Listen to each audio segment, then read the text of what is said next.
as far as like an iconic moment in the sport for me was definitely winning the silver medal at the Olympics in Vancouver in Mhm. 2010. But a moment that was more, I think, like special to my skating journey personally, rather than just like you know at a high level, like publicly facing, Yeah. uh, as a result, was probably my first World Cup win in the 1500 in 2014. Because going up to the 2014 Olympics, I had medaled several years the year prior in the 1500, and then I thought, like, I was going to be pretty close to getting on the podium in Sochi. Things were going well. Like, I raced two World Cups that year. I had what would have been a top three time in both of them. And then in Sochi, like, I felt like I had almost a perfect wind up. And then I just didn't really feel like I executed on the race, and I finished seventh, which, like, I mean, is good, but compared to where I was and what I was hoping, it really was not what I wanted. I mean, I wanted to be top three, and Sure. I think I could have even won.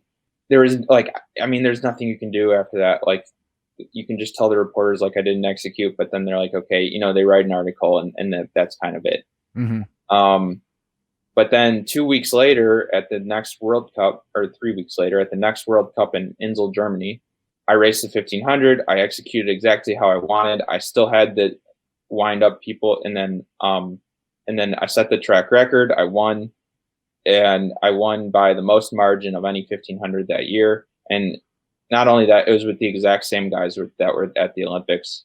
But the thing is, it's the next World Cup. I got, like, you get a small little column in the Tribune about this big on the last page on the Sure. Chicago Tribune.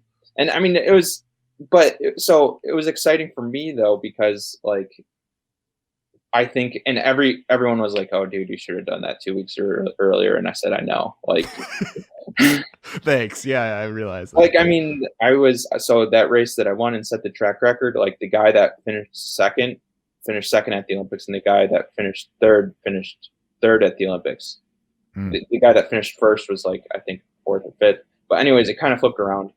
So I think that was kind of my moment where I, like, okay, I think I proved that, like, I very well could have been up there, and um, and I was prepared, and it comes down to sometimes execution. I didn't execute right, and so that race was definitely like my standout race in my career of, like, what I think where I was at physically, and, like, where I was at as a competitor, although it just came 3 weeks after the Olympics.